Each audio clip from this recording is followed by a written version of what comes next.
Hi everyone, this is Mr Neel Raithatha, also known as the Wax Whisperer. Thank you for joining me in my latest video. This is of a patient who attended with bilateral, fully blocked ear canals with this consistency of soft and glutinous, sticky earwax and a lot of keratin. Actually, there's a lot of dead skin here that's failed to, after shedding, it's failed to migrate out of the ear. And keratin by nature is quite glossy in appearance. You can see it's quite shiny and glossy, and it can be very almost like caramel, sticky and stretchy as well. So I removed the lateral plug of wax and keratin, and you can see that this still extends all the way to the eardrum, and this is that skin, this is that keratin.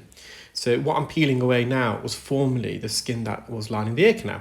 So where you can see the pinky flesh, this skin was originally lining that, and it wasn't yellow in appearance, it was translucent, transparent.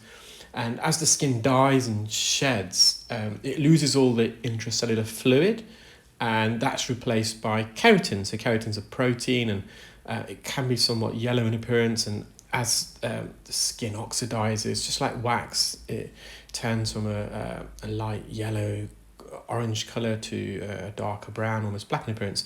So I've just installed some olive oil spray. You can see it just helps to lubricate the canal wall. Have to be careful because you can get a bit of blurring. I'm actually suctioning whilst the drops is in the ear.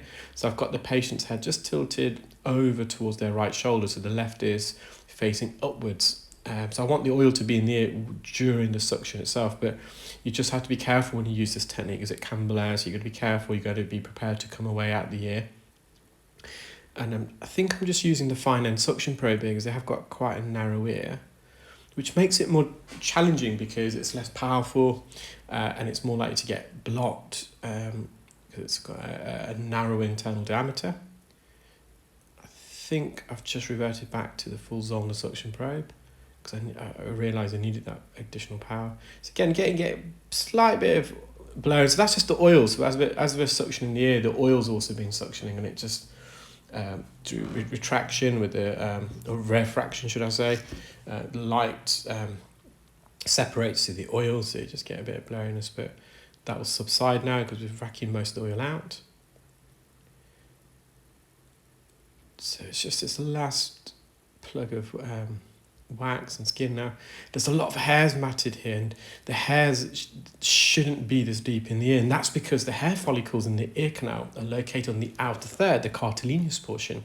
There's no hair follicles growing or as part of the bony part of the ear canal, which is the inner 2/3. So I also somewhat suspect one or two things, that this patient's been poking in their ear, so it's any loose hairs at the entrance have been forcing further down, matting it against the wax and dead skin and up against the eardrum, or that when they trim their ear hairs or when they go for to the barbers, these hairs are going into the ear, the loose hairs. So just advised just to plug the ears. Not, you don't have to put you can use a bit of cotton wool even, not to go in your ear, just seal the entrance. So that was quite a substantial plug, but you can still see there's a bit more dead skin here. Now I'm using the fine end suction probe. I'm just lifting it up and away. And the oils really help. So the oil that I use, it's a brand called Clear. And recently they invited me to become their healthcare advisor. Big advocate of their products. If you visit our website, you can actually purchase these drops. The link is in the description. If you are a clinical ear care specialist and you want to supply this to your patients, again, visit our website, click sign in, register as a professional, and you'll get access to our trade shop. So you may have noticed there, the fine end, I've just bent it, I've made a little kink in it, and that helps the fine end to go into the inferior recess because that last piece of wax was trapped in the little basin, we call it inferior recess, near the eardrum, and the little alcove at the front part of the ear canal near the eardrum. And sometimes they're not visible if you're using an otoscope, for example, or a microscope. It's hard to visualize. Even with the wax scope, the other device that we've developed, sometimes it's hard to visualize into these little alcoves and openings and recesses. But with an endoscope, that's the beauty of an endoscope. You can really, really see every part of the ear. There's no ear that's not visible, no part of the ear that's not visible. So left ear complete. This is the right ear. It's not as bad for the patient. Didn't feel this one's as bad. It wasn't as impacted on the eardrum, but see all this skin. It's just very sticky, and I've used the olive oil spray again just to change the consistency and lubricate this. And I got a good suction grip here. I'm just trying to tease this away. You can see the movement I'm making with the sucker. I'm going up and down, and as I'm doing that, I'm just slowly coming out of the ear. And you can see the skin. You can see the texture of the skin as I'm removing it. And this skin is it's shed from the canal wall, and the skin should migrate out of the ear naturally, but in this patient it's not. And then the skin can coil and fold over itself, and soon enough it can form a plug. Okay, I'm just trying to separate this now. There is a few flakes of dry skin that I'm going to leave behind because it was clarinetting. You can see that I do remove a bit of this, but as I was trying to remove it, it was clarinetting. So clarinetting is when you suction skin, in particular, the skin, it violently flaps at the tip of the sucker, and that emits a very loud, high-frequency squeal, which can be really, really, not only deafening for the patient, but also for me whilst I'm performing it. So the slightest hint of clarinetting, I just come away. We don't want that.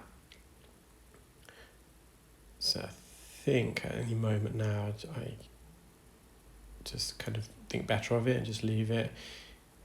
You may have just seen there, that piece of skin as I was suctioning it, the one that's just falling back down again, that was vibrating, it was going up. Again, it's getting attracted by although I'm not anywhere near that piece of skin, it's getting attracted by the vacuum. So, and it's that vibrations that can sometimes cause clarinetting.